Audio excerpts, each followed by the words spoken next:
কোমরে মানে পিঠের দাঁড়াটাই দিচ্ছে। পিঠে স্পাইনাল কর্ডের সমস্যা আছে বলেছি। পিঠে স্পাইনাল কর্ডের সমস্যা আছে এবং ঘাড়েটাও সমস্যা আছে, স্পন্ডিলাইটিসের সমস্যা আছে। তো ওই যে উপরে চলতে হয়, যেহেতু আপনি হেলদি চেহারা, শরীরে একটু মানে এর জন্যই সমস্যাটা হচ্ছে। এই বের করে তো ঘরে সেটিং হয়ে যায়। আচ্ছা, ঘাড়ে ব্যথাটা নেই তো?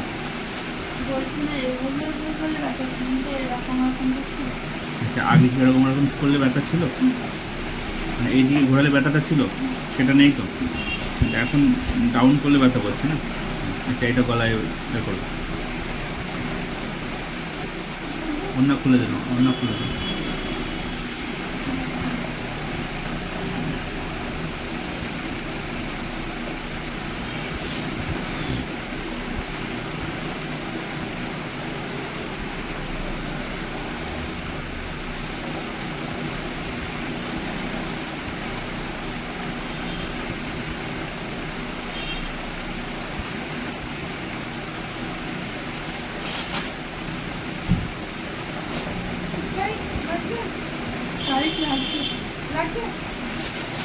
মানে রিল্যাক্স ফিল করছেন কি অস্বস্তি হচ্ছে সেটা বলবেন,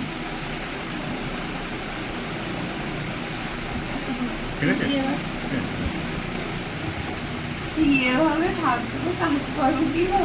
গলাটাকে, আপনার ঘাটটাকে রিল্যাক্স সেফটি রেখে দেবেন। আপনি মুভমেন্ট করতে পারবেন না অত, ঘাটটা অত সহজে আপনার প্রেশার হবে না। আপনি ইচ্ছা করলে আপনার মতো চলাতে পারবেন না ঘাটটাকে রেস্টে রাখতে হবে 1 মাস।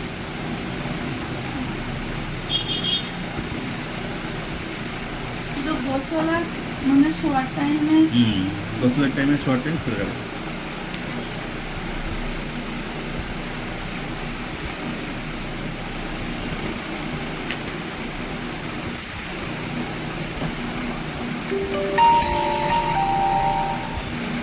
পিঠের দিকে তো ব্যথা পাচ্ছেন বলছেন? পিঠের ডালাটা সিলাই বলবেন, যখন ঝুঁকে বলবেন না।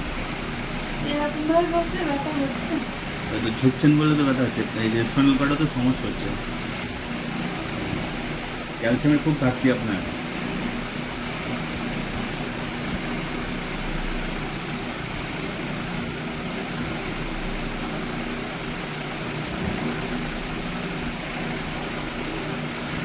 আপনাকে আবার আসতে হবে।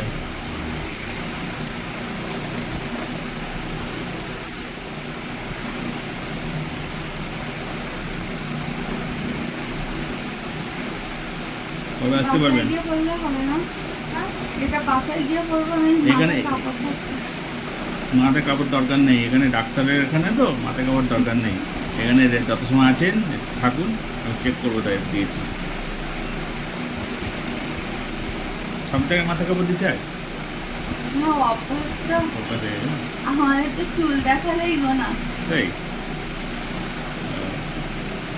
আচ্ছা, আমরা দেখবো না আপনার চুল। মানে আমাদের ধর্মে আছে,